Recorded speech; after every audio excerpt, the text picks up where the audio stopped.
पेश होने से पहले आज नीतीश कुमार और उनकी पार्टी को इंडी अलायंस वालों ने पंप करना शुरू किया। क्या बॉस, बिहार को कुछ मिला ही नहीं, विशेष राज्य का दर्जा मिला। आज संसद में बिहार को विशेष राज्य का दर्जा देने के मामले में इंडी गठबंधन ने खूब माहौल बनाया। दरअसल संसद में जेडीयू सांसद रामप्रीत मंडल ने बिहार को विशेष राज्य का दर्जा देने का सवाल मोदी सरकार से किया। लिखित जवाब में वित्त राज्य मंत्री पंकज चौधरी ने बताया कि पहले नेशनल डेवलपमेंट काउंसिल की तरफ से कुछ राज्यों को स्पेशल स्टेटस दिया गया था। यह स्पेशल स्टेटस पहाड़ी राज्यों या कम जनसंख्या या आदिवासी आबादी बॉर्डर स्टेट जैसे मुद्दों को देखते हुए दिया गया। जहां तक बिहार की बात है तो उसे स्पेशल कैटेगरी स्टेटस देने पर इंटर मिनिस्ट्रियल ग्रुप ने चर्चा की थी और 30 मार्च 2012 को अपनी रिपोर्ट दी थी। जिस पैमाने पर राज्यों को स्पेशल स्टेटस दिया जाता है उस क्राइटेरिया को देखते हुए इंटर मिनिस्ट्रियल ग्रुप इस फैसले पर पहुंचा था कि बिहार स्पेशल कैटेगरी स्टेटस के क्राइटेरिया में फिट नहीं होता। और उस वक्त नरेंद्र मोदी प्रधानमंत्री नहीं थे, मनमोहन सिंह प्रधानमंत्री थे, यूपीए की सरकार चल रही थी। यानी मोदी सरकार ने साफ कर दिया कि बिहार को विशेष राज्य का दर्जा न देने का फैसला यूपीए की सरकार के वक्त ही हो गया था बॉस, और उसकी वजहें भी गिना दी। यानी सरकार चलाने के चक्कर में गोलमोल जवाब देकर लटकाने की बजाय मोदी सरकार के मंत्री ने सीधा हिसाब दे दिया कि देखिए ना बॉस, मामला कहां फंसा है और किसकी वजह से फंसा है। ये लोग पिन मार रहे हैं, उसका पिन हाथ से लीजिए, उसी को मारिए कि तुमने ना यही दिया जी 2012 में। लेकिन लालू यादव मानने वाले हैं। सुनिए एक बार लालू यादव क्या कह रहे हैं, फिर बताता हूं नीतीश कुमार के मंत्री नहीं इंडी गठबंधन के अरमानों पर कैसे पानी फिर। नीतीश कुमार ने कहा था कि दिलाएंगे, सेपा करें राज्य का दर्जा लेकर रहेंगे हम। सरकार ने लोकसभा में लिखित में कहा है कि मौजूदा प्रावधान में संभव नहीं है कि विशेष राज्य का दर्जा दिया जाए। बिल्कुल देना पड़ेगा। देखिए, टीडीपी ने तो अपेक्षा करनी छोड़ दी क्योंकि आजकल वो स्पेशल कैटेगरी स्टेटस की मांग नहीं करते, लेकिन जेडीयू ने अपेक्षा की थी और इसीलिए काफी प्रकाशित हुई ये बात, चर्चित हुई कि उनको स्पेशल कैटेगरी स्टेटस की आशा थी, उम्मीद थी। लेकिन जिस प्रकार से उस उम्मीद को नकारा गया, क्या जेडीयू के साथ कोई बातचीत हुई ये घोषित करने से पहले? क्या मुख्यमंत्री को विश्वास में लिया गया ये उत्तर देने से पहले? मुझे तो संदेह है।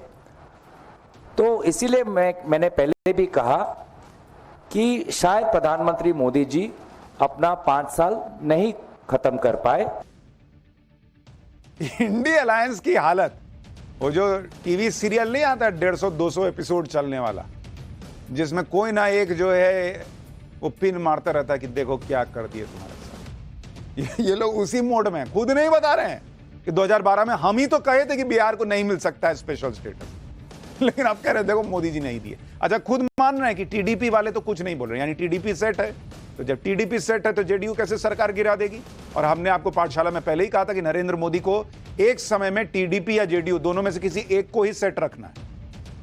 एक सेट तो दूसरा अपने ही नहीं जाएगा क्योंकि उसको पता है उसके जाने से कुछ नहीं होना, दोनों भी चले जाएंगे तो कुछ नहीं होना है, लेकिन फिर भी एक के रहते दूसरा वैसे ही नहीं हिलता। देखिए, इंडी गठबंधन नीतीश कुमार से उम्मीद लगाए हुए है कि बिहार को स्पेशल स्टेटस देने की मांग पर नरेंद्र मोदी की वो कुर्सी हिला देंगे, लेकिन खुद बिहार के मंत्री और जेडीयू नेता ने साफ कर दिया कि अगर बिहार को स्पेशल स्टेटस नहीं मिल सकता तो स्पेशल पैकेज ही दे दीजिए। सुनिए बिहार के वित्त मंत्री विजय चौधरी को, फिर बताता हूं कि नीतीश कुमार का इस्तीफा मांगकर लालू यादव कैसे खुद फंस गए। लगता है कि आप लोगों ने हम लोगों की मांगों को सही रूप से देखा समझा नहीं है।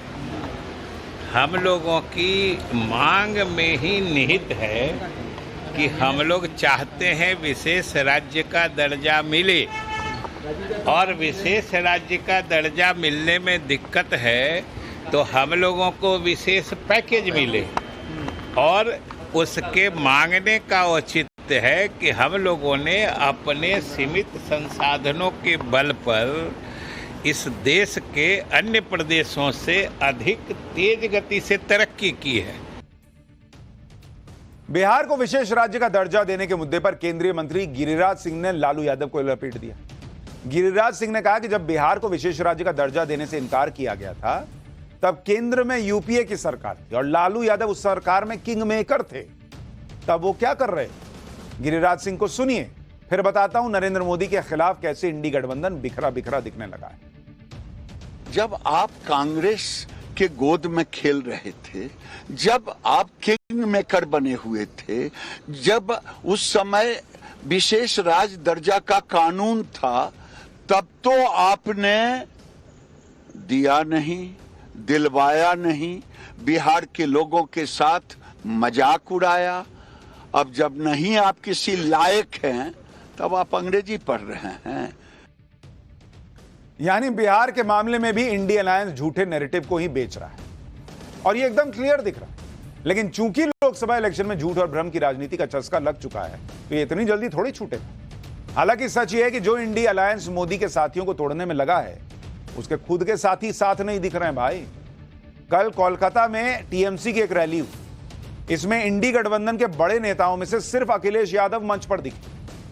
अखिलेश यादव और ममता बनर्जी ने भी वही माहौल बनाने का प्रयास किया कि जल्दी ही नरेंद्र मोदी की सरकार गिर जाएगी। खुद के साथी साथ में दिख नहीं रहे, लेकिन यह नरेंद्र मोदी की सरकार गिरा रहे। सुनिए दोनों नेताओं को, फिर बताता हूं कि नरेंद्र मोदी ने आज और कौन कौन से बड़े मैसेज दिए।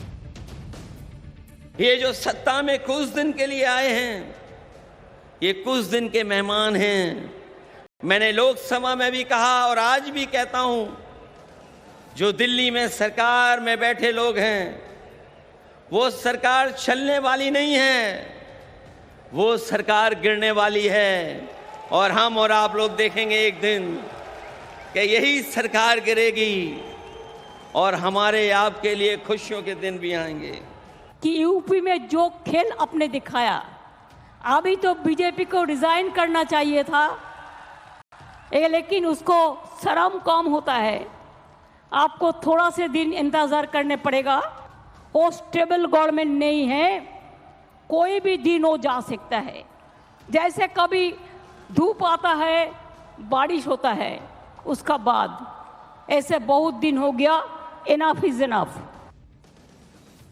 ममता बनर्जी के हिसाब से लोकसभा चुनाव में यूपी में बीजेपी की सीटें कम हुई तो योगी आदित्यनाथ को अखिलेश यादव को सीएम बना देना चाहिए था।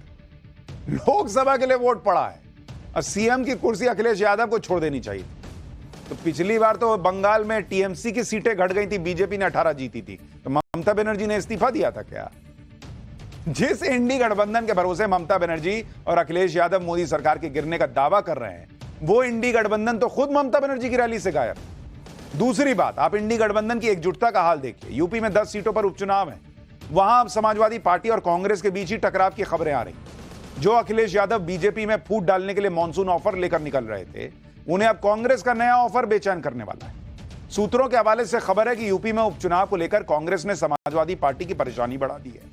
कांग्रेस 10 में से 5 सीटों पर चुनाव लड़ना चाहती है। यूपी कांग्रेस ने 5 सीटों की लिस्ट भी तैयार कर ली। 10 सीटों में से 5 सीटें समाजवादी पार्टी ने जीती थी। उसके अलावा जो 5 सीटें बची हैं, कांग्रेस कह रही है कि हमको दीजिए, आप 5 ही ना जीते थे तो 5 हमको दीजिए। यूपी कांग्रेस ने आलाकमान को यह बता दिया कि वो 5 सीटों पर लड़ना चाहती है, जबकि कांग्रेस के पास उपचुनाव की 10 सीट में से एक भी सीट नहीं। अब कांग्रेस की इस नई डिमांड पर टकराव होगा, क्योंकि पहले ऐसी खबरें थी कि सपा, कांग्रेस एक नहीं जीती थी, लेकिन सपा ने कहा था कि चलिए हम 7 लड़ेंगे, आपको 3 दे देंगे। अब कांग्रेस करी नहीं, 5-5 होगा। अब ये 5-5 होगा, ये बात पचेगी या नहीं अखिलेश यादव को तो पता चल जाएगा। इंडी गठबंधन से अपनी चीजें नहीं संभल रही हैं और फिर भी उसके नेता मोदी सरकार के खिलाफ माहौल बनाने में जुटे। उसको आज खुद